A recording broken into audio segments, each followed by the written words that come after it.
Freaky Table is brought to you by Nikki Hits Beauty Studio, Bona Musadi, Douala, and Jungle Hall, Boya.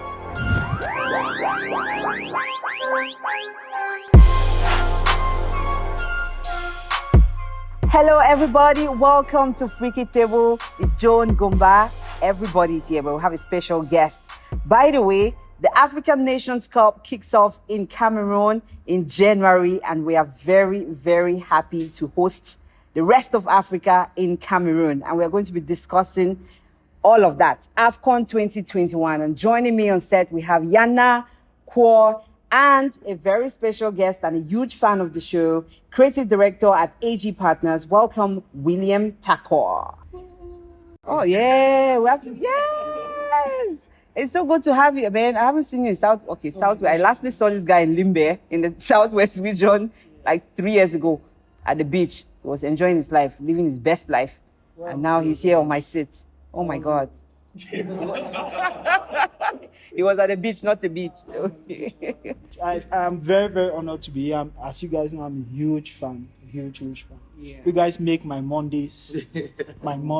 So. And I live for your reviews, by the way.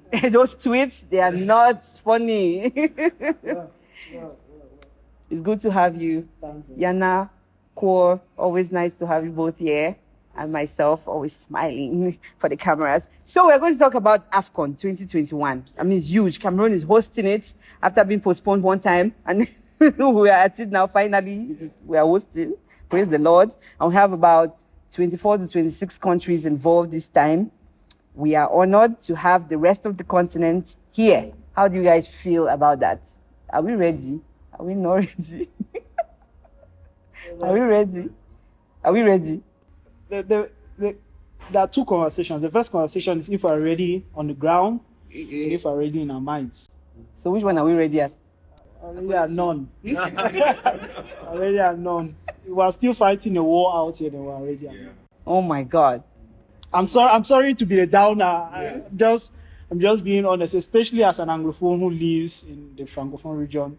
I mean, the Anglophones who live in the Anglophone region may not really feel the stress the way we feel it out there, because we get only the negative news out there, and it's just from death after death and burning of houses and all of that. And for me, it makes no sense for us to host people and prepare and pretend we are happy when we are not happy. But who cares? We're just Anglophones. Oh, sorry. Gosh, I got hurt. Just listening to that, I was so sad. Like, oh my God. But it is true. I mean, that criticism has been online.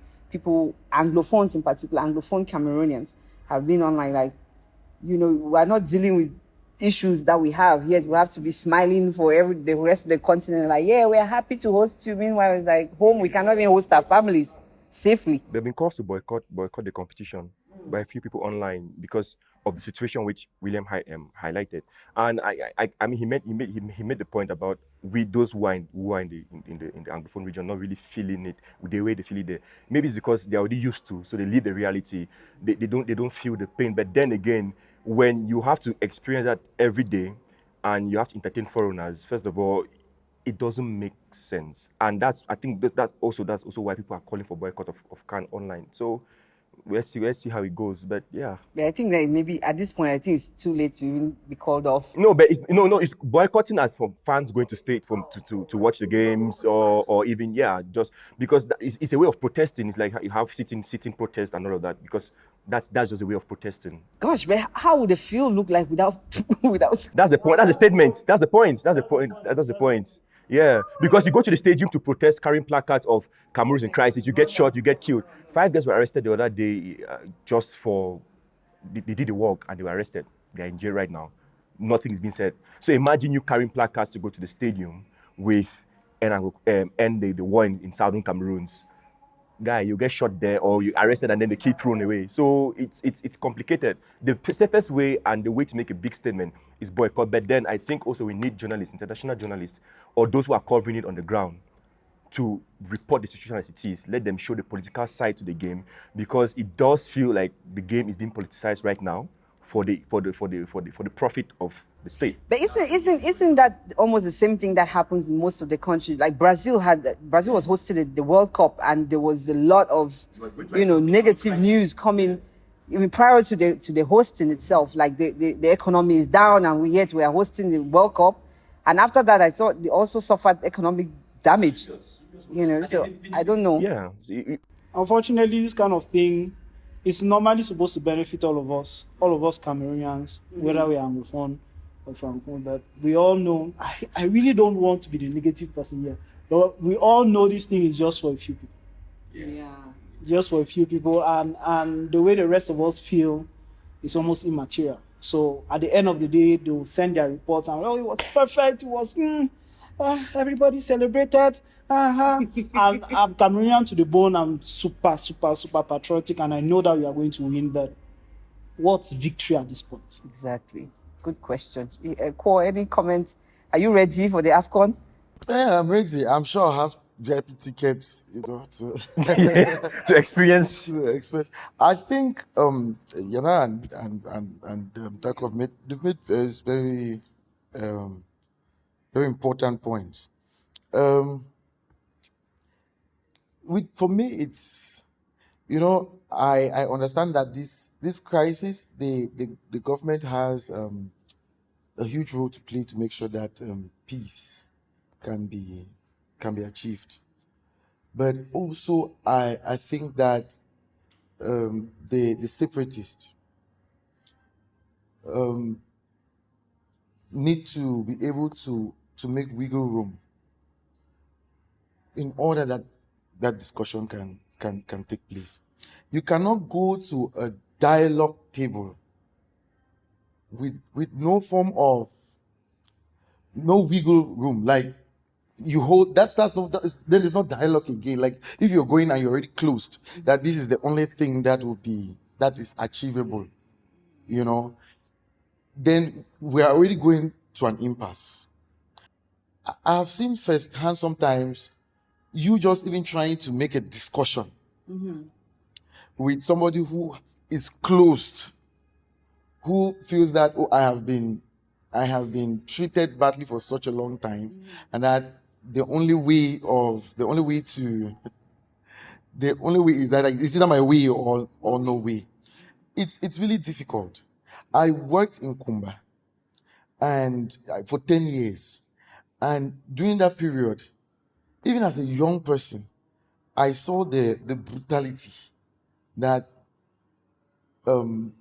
separatists can have, even for somebody who, for me, I used to be very critical of. I'm always very critical, but then, even when you criticize their own position on some of the extremes of their action, instead leads to more extreme. Yeah.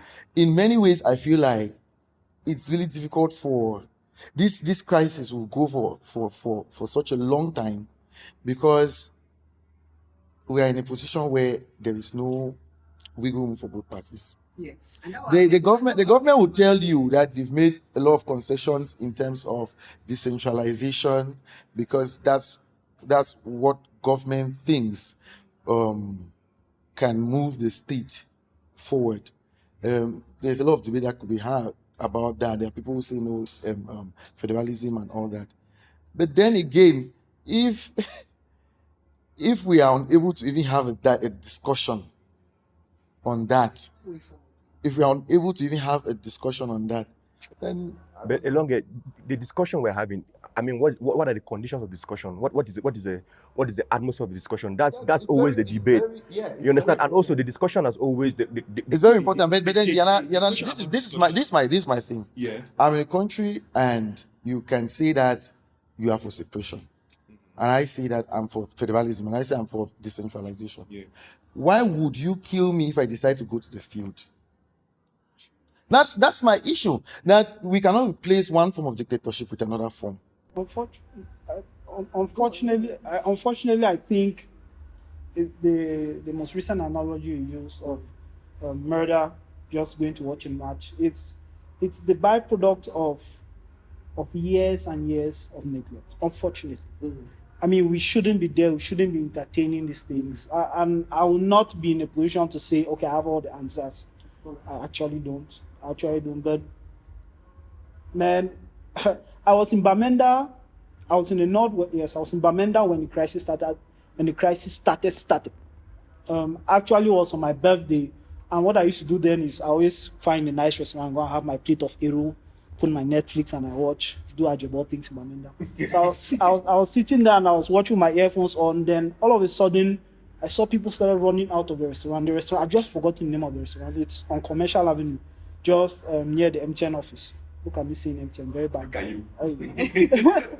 Just near the MTN office. And people were running out of the restaurant. I took off my ear things and I looked out and I saw tear gas all over. Wow. And they were shooting tear gas at the lawyers and the teachers who were marching. Yes. Then I realized it was tear gas. That's when I started struggling to cover my nose and run. That is how the thing started. The conversation all through was, this is what, I mean, when the separatists started making their moves, you will never, I don't know how to explain how it feels to drive, when you're driving home and you just see in the middle of the road a hoisted Ambazonia flag. Mm-hmm. Unique experience. But when you're in the taxi with people that they tell you that this is something that they have been waiting for. Mm-hmm. Unfortunately, everybody's going back on those particular statements now. Nobody wants that because they have seen what is happening. The conversation is so complex. Yeah, but that's the point. That's the point I'm making. That because of how far down it has gone, it's even difficult to trace origins of the issue now. So what we see is the violence, the extremism, and then the refusal to even have that discussion again. How do you move back to that space where people are able to have the discussion and say, this is right now? It's like you cannot even have that. You have to immediately hold a firm position that you will not move from here. So let's draw back this. Let's get back to the football games which are coming, because definitely with this crisis and what English Cameroonians are going through, especially those in the southwest and northwest, obviously, what they've been going through since 2016 to current, it will make them not to even be open to participate in Afcon, in the Afcon. They don't want to go to the field. They don't want to support the Lions. They don't want to just support anybody. They don't just want the whole thing to even happen. Quite frankly, I don't even think that people might be unwilling to support, but usually the environment might not even allow for the support to take place. So just how safe are African teams who are lodging in Southwest? The environment is not safe now. Like, we know that it's not safe. There is heavy militarization. We know that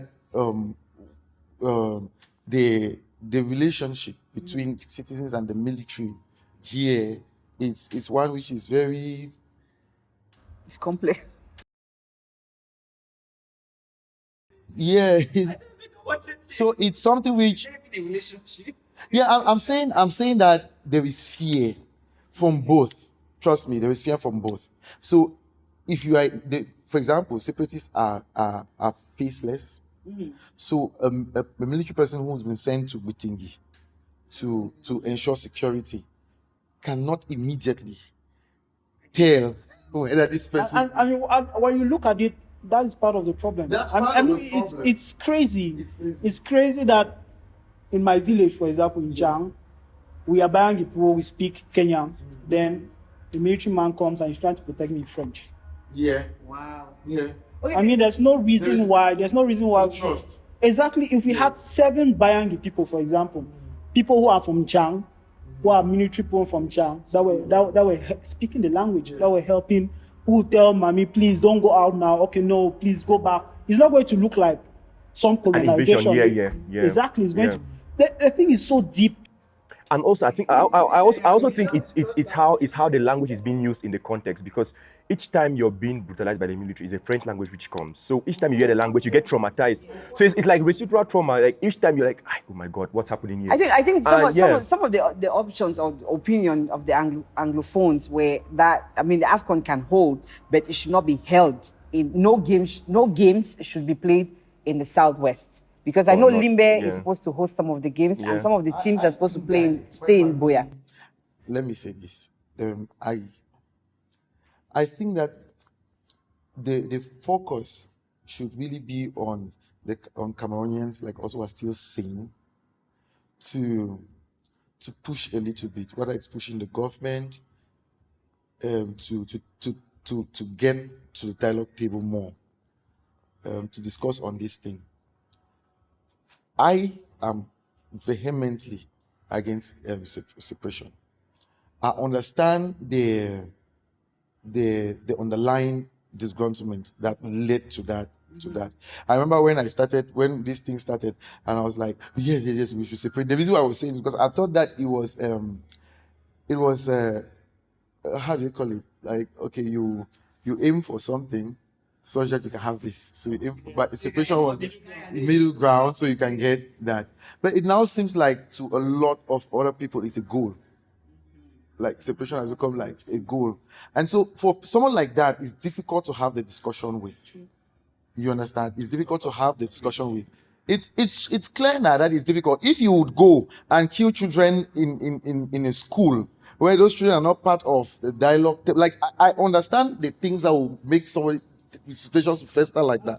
But you need to really, you need to, it shows that you do not even have the moral standing for me to have that discussion with you as a sane person. I think, unfortunately, rascals, they're always going to be rascals. They're always going to be people, that are always ready to hijack the narrative. Unfortunately, that's the situation on the ground right now, because if it was just a conversation, we have learned people that, let's talk, but there are other people that are like, man, who cares about talking? It will never change. It has not changed for donkey years. You guys should. Oh, yeah. But honestly, the Afcon is supposed to be a good thing. It's supposed to be a good thing. I think people can use people can use it in very. People have used games, football especially, as a tool for activism, whether it's protest and political change. But we're not intentional about it. Yeah, we are not. No, actually, I think the government is very intentional about it. Actually, yeah, in the way they are going about. Because I remember 2017 when we won the Afcon, on the shirts it was written "Together Forever." That was the message on the shirts, and that's when the crisis was really the war was becoming escalated, because 2016 then 2017 escalated, and then they did a trophy tour in Boya. Who had I think there was this guy, forgotten the Anglophone player who led the trophy tour in the southwest, and I'm like, what these people are doing is very, very, very well put together and thought out, and it's the same thing they're trying to almost do right now with how they are going about with the communications and the activities they are doing, because you go with now a lot of people talking about how the Togo is being abused. When there's I was just coming to that, because we talked about the Anglophone crisis a lot, which is definitely affecting more the southwest and the northwest. Now you have the official football for the Afcon, which is now being called Togo, which is coming from the historic fabric from the northwest region. So first of all, how do you guys feel about that? Having like this is very tiring to speak. But you have Togo ball, you have the mascot called Mola. Those two words, the Togo is from the northwest, Mola is from the southwest, from the Bakuri culture. The mascot is called Mola, the ball is called Togo. How do you guys feel about that one? I mean, given the crisis and and every other thing that is happening, is it abusive to both cultures or both regions, or is it the government's own way of stretching its hand and say, okay? A small story. A very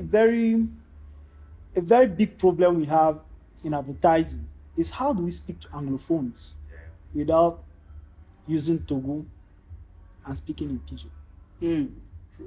How do you speak to an Anglophone man? How do you communicate to an Anglophone person, I mean to say, without using Togo and without speaking in Pidgin? Or in badly translated text copy. So it's a real thing. I mean, I believe all of these, the usage of Togo, Mola, all of that. I think as you are saying, those are baby steps. I think they think they are huge steps, but those are baby steps in trying to be more inclusive in the whole thing. But if you work in advertisement, you know that communicating or bringing Anglophones in has evolved past all those cliches. Yeah. It's a terrible cliche, especially for me, a Bayern man. Togo how? Who Togo don't have? So, I think there is the misconception that is a uniting symbol for Anglophones. Yes.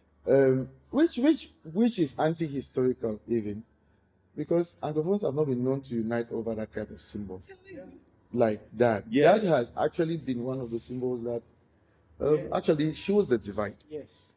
between like the traditional out. William just said, Bayagi man, how? With Togo. So you already get it, yeah. We gone on different things. I remember attending some workshop. This workshop was organized by the American Embassy and the Appalachian University. Some grant writing. And after the workshop, we had decided that we would give the facilitators some memorabilia that they use. And when this guy goes to the market and came with it, I was like, no, we are not giving him that. So I went to the market and I bought. I bought this this thing. Yes. Well, I felt like it also is not inclusive. It's not inclusive. Yeah. I think that maybe it's something which people feel like perhaps maybe the Northwesterners are much more vocal about their disgruntlement. So like I think that's a perception. And so they feel like by actually getting appeasing them like that. Or they just like calling us Lebabena. Or just sum us up in that. I think that's something that really needs to. Because quite frankly, oftentimes when I see that, and I can understand it if it became like a national thing. If it Togo, it's a national thing. The way Lole and all of these meals have become national meals. But unfortunately, it has not achieved that type of national. In my mind, because there is so much fraction in the country that once you put up that, what people see is still the divide. Yeah, but the thing about it is that Togo, this is very difficult to even without being angry. On the international scene, whenever Cameroon is being represented, sports events, you have the Olympics, where Togo was in full display. Like, you don't even know who was a Francophone and who is an Anglophone. You had the Togo, which I think some of the people from the Northwest like, international media was praising how beautiful it is. But then you're thinking about it like, okay, we have a Togo ball. This is the Olympic squad wearing the Togo. But the people who own the Togo are suffering, and the government is doing practically nothing. And it sort of feels like at some point that the Togo is like a diplomat sent to make peace without the just know what, go and lie, save our face. That's the way it feels like. Because at the end of the day, right, you see the way it's been placed and the way it's been communicated on, and you feel like, okay, these are subtle messages to the international community that you're talking about these people of this community, but they are part of us. Because I don't think it's just about Cameroonians, it's about international community. It's and you know how sports can influence perception, uniting people.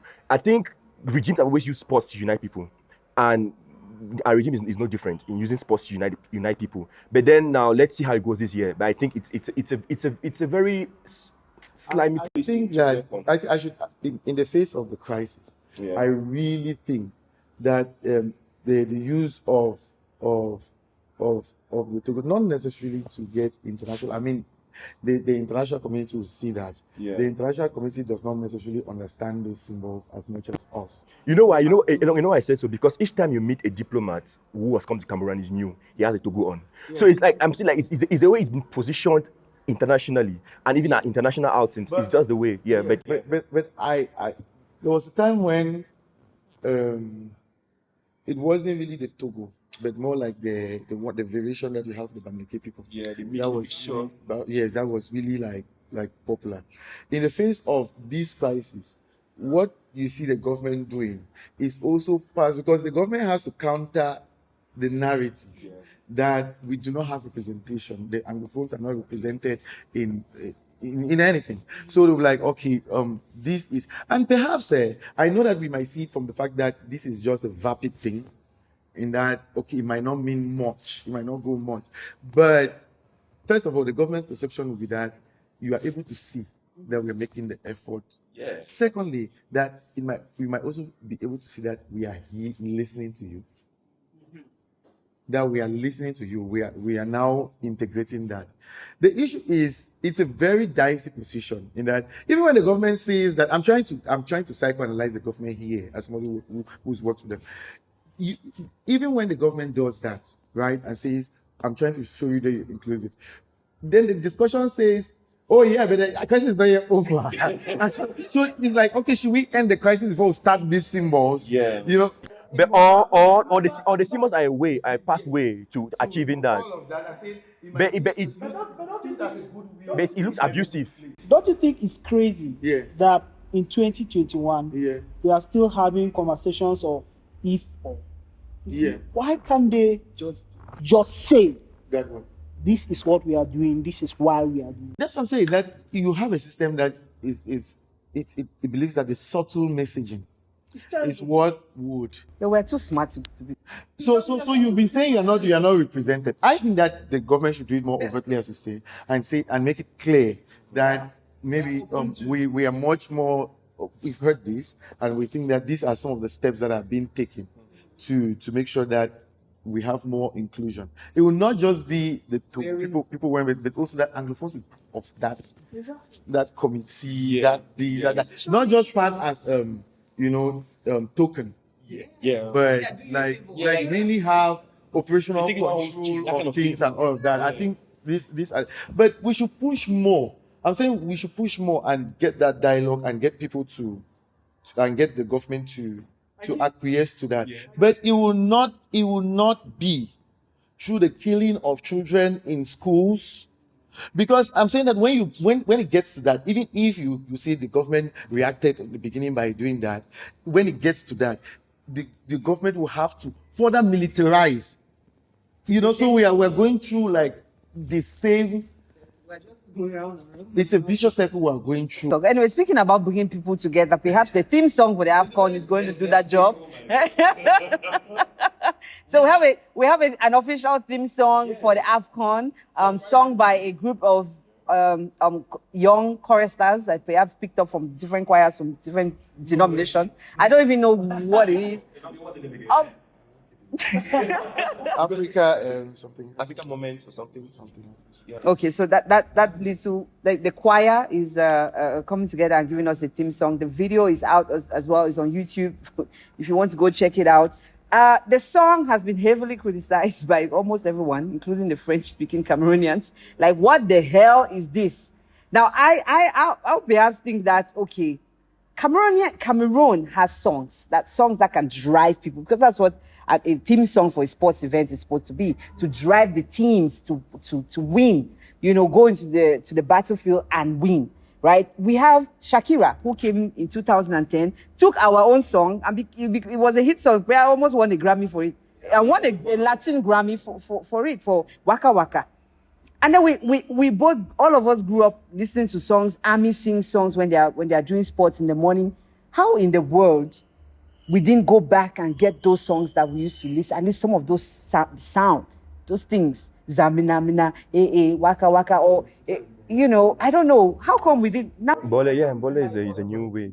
They sampled a bit of it for this Afcon. Yeah, it also felt like they sampled the song of 2012 Gabon. It felt like the chorus.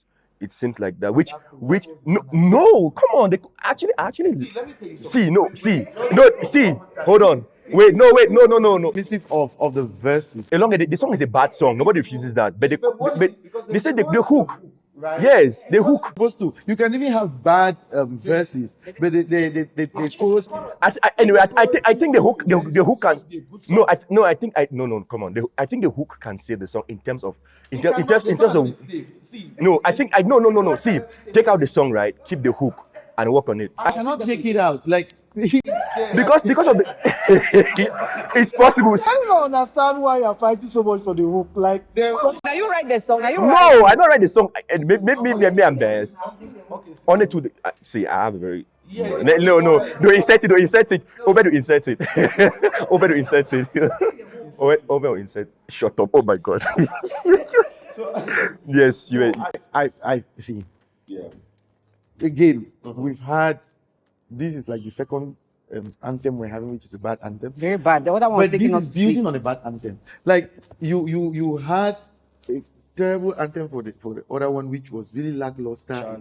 And yes, and then Like this a one funeral comes in. song. Quite And then now frankly, we're having- when I listen to it, if I did not see official there, I would not have been convinced that is it, because you could actually just take maybe a Salatel song and just I'm saying you can actually just take it, right, and just remake it or something, and then it becomes a better song. Like, this is different layers of boring. Like, it's not just the even instrumentation. It's badly conceived. Everything about the song, it's different layers of trauma on your soul. Like, the same if music be the fruit of love. Sing on this one. It's the fruit of what? Saturn. I don't like that song, but I don't think that it is a unique position that I occupy. Because if you go to the comment section, I also don't like the song. yeah, no, but you are saying there's a mitigating second time. The hook does not mitigate it. In fact, the hook is what even makes it worse. Because it's what makes it worse. Because oftentimes, see, anthems, it is the hook that really it's waka waka and all of that, right? But this hook, it's not memorable. I Asked him to sing it now. I sang it at the beginning of the show. Only to the foot, only to the those are the lyrics to it. I'm saying because Oh, that's what they sang it. why like this? No, because no. Along you're a choir professor, I can say the words and then you sing it. I cannot remember the reading. It doesn't have. You know, see, if you listen to a catchy beat, it's catchy song, right? It sticks. It's like it's just there. If it's a good song, you know it's supposed to be catchy. There is nothing anthemic, remotely anthemic about that song. Again, it is fabrics from all over Cameroon. And other countries. They say I think Arsenal jersey is there, which is just rubbish. Explosion of different assorted colors over very bad beats and bad singing. I don't like the song. I don't want to be talked to. William, let me ask you something, right? What usually happens when these songs are picked? Is that because there was the points made on social media where it says that maybe real singers or real musicians did not submit songs even when they were being called to do that. Is it that? Is that the case? Could that be the case? Because or there's just somebody, Cameroon now. There's somebody there who just collect, a cousin that has a choir, in Obili, and then the Obili choir will just show up. The beautiful thing about Cameroon, the beautiful thing about our country is we are run like a federation, but we are not really a federation. Yaoundé is a small Vatican. It's like a count. So when information comes out in Yaoundé, it remains in Yaoundé. So the people who have the information first organize themselves and let's go and eat this money. They organize themselves and they mobilize and go and because I didn't know, for example, the agency right now is working on a theme song for Orange. It has been recorded, it has been shot. The agency pitched it to Orange and Orange gave feedback and we aligned and we shot it. Normally that's the way things like that work. Or if you are putting out calls for submissions for a song, it should really be nationwide. Let everybody know about it. Or in other cases, the organization committee, right? Maybe decides, okay, we're going to get put together artists, because like if you look at the history of theme songs, they always get maybe the leading artists from each country or the leading artists from that country, and then maybe assign them to record level and they do that. Or also maybe it depends on the conditions. Maybe I'm saying that at least it comes from the organization committee through different bodies that are in charge of maybe music and the events. I think the people. Sorry, not to cut you short. I think the people who do these things in Cameroon right now are not professionals. I'm trying to be as nice as possible. They are not professionals. They're like, okay, no, we need a song.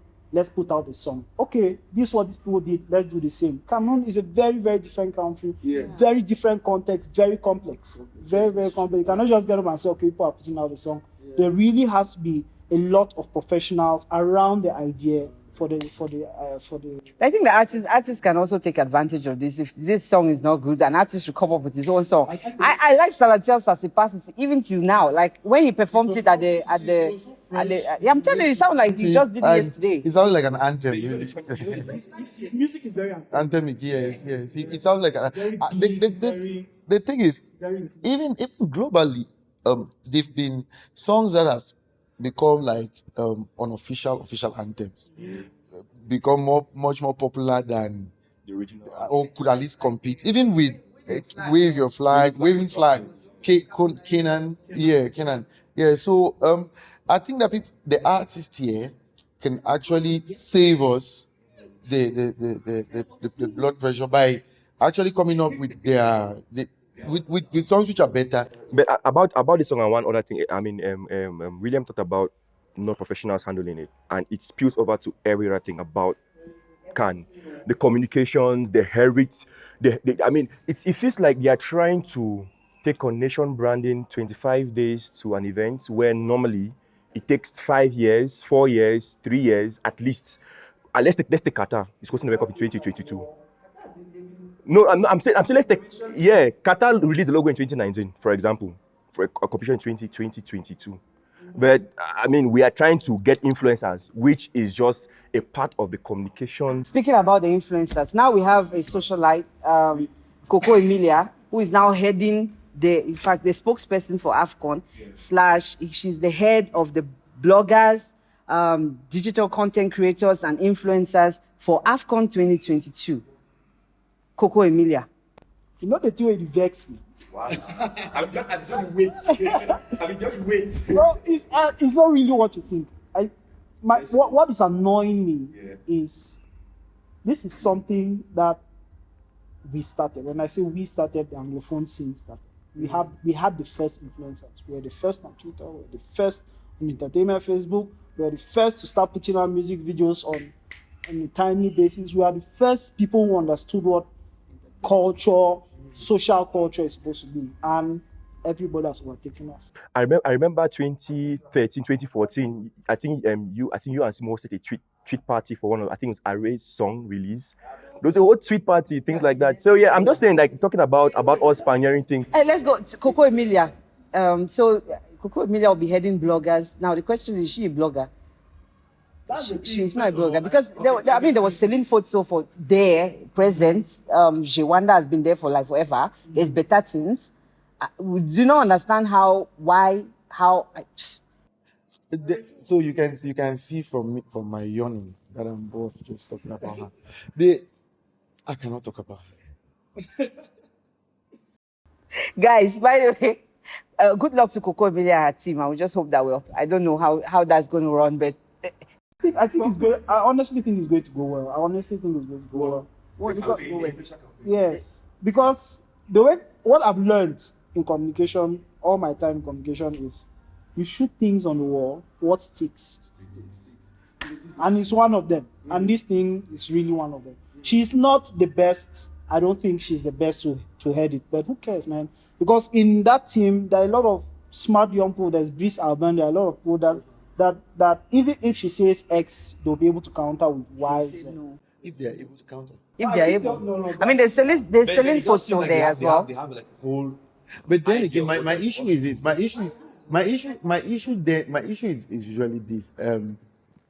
Is that oftentimes when you have things like that, it seems to invalidate the work and experience. You know, you talk about professional. It's just like judging an anthem, and then you take all of the people that you talked about, and then put there who don't necessarily have, and probably they have. Yes, that's what I'm saying. So it then invalidates the work that the people who have been putting in, blood and sweat to make sure that this, whether it's a blogosphere or what, becomes what it is, and then you just take this person and put there and say, let's. I mean, who is the Minister of Sports again? Narcis. Yeah, remember that's the guy when he was Minister of Arts and Culture, was the same person who went to Coco. You remember, it was the same person, the same minister who went in the capacity of a minister for Coco Emilia's beauty salon opening when he was the Arts and Culture Minister. So now, I mean, I'm not so surprised about. Honestly, anything that is government. I wonder what she's influencing. Anything that is government, now they know. because there's no money there. There's money for them. So when I say there's no money there, there's not enough money for it to affect culture. So it's in a bubble. So whatever they are doing, they do. But the real bucks are going to come in when Guinness says, or when Orange says, or when MTN says, okay, yes, there. That's where you have real, because they don't waste money. That's when professionals step in and say, okay, this is what we're supposed to do. But when the government, okay, call your man for night, your man call the other man, and organize, take your and go. That's the way it's done. That's why the whole thing is so disorganized. Even the anthem. Now, why my skin is really heavy for talk, because when you look at each bubble, each touch point is so disorganized, it's so scattered. These things normally, right? Isn't the normal process? Okay, the government puts out the organizing committee rather puts out a call for pitch to agencies. They pitch, and then the agency now maybe 2 years before the competition, and then they start working towards the competition. Different is maybe advertising, BTL, digital agencies. Isn't that really what should happen? Keyword there is normally. Cameroon not normal. No, not true. I mean, even you see documents where all of these things, okay, this is what is supposed to be, but the reality on the ground, that's not the reality. Agencies may come in and pitch, but at the end of the day, you see somebody who has a better cost structure, a better XYZ, not really the professional thing, who wins. And they say, okay, come build a team around and they start struggling, picking people from the cartier, calling the cocoa millions and other things, and other people to come together. And that's when it becomes a cacophony that it is. That's what Cameroon is. That's why I keep saying, anything in a government, I'm not worried. Because I know it's going to be in their bubble in the Vatican, in Yaoundé there. It won't spill over because they want everything to be there. It won't spill over. So it will not affect our kid brothers, our children who are going to be getting into the advertising and communication sector. They'll be able to learn from real professionals, not from the nonsense that is happening.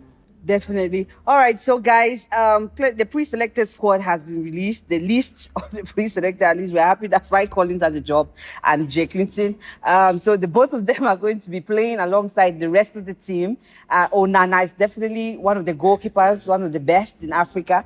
So we are going to be happy. Please, you know what, guys? My advice is for everybody is that please protect your BP.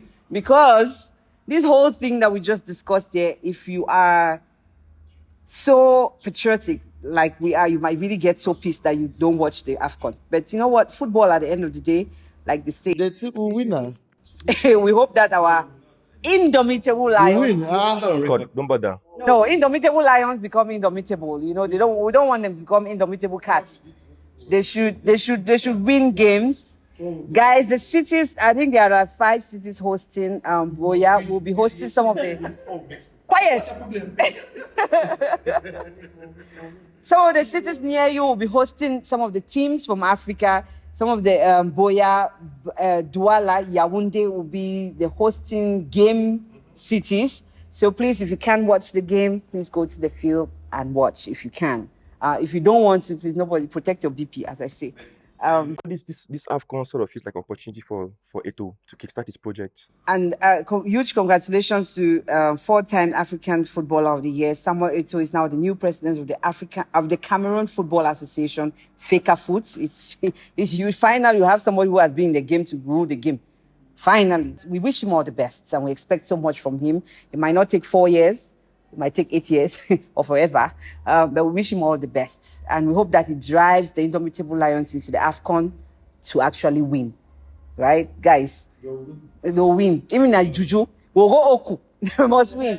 All right, guys, thank you so much. It was really a very brilliant discussion on the Afcon, road to the Afcon 2020. It kicks off January 7th, if I'm not, or 9th.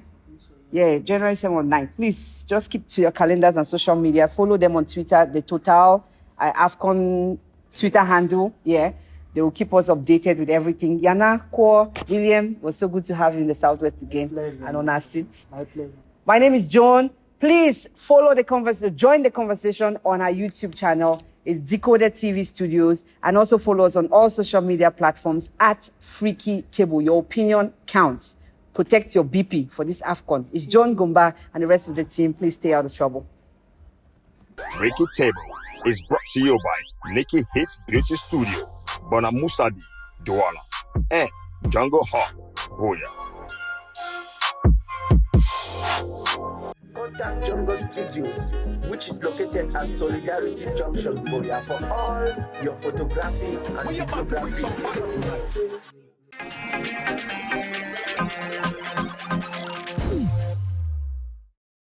Thanks for watching the dopest TV show right now. And don't forget to subscribe so that you can continue seeing our beautiful faces. Scratch that, my handsome face. All right, guys, and to never miss a thing, follow us on all social media platforms at Freaky Table, Instagram, Facebook, and yeah, stay tuned.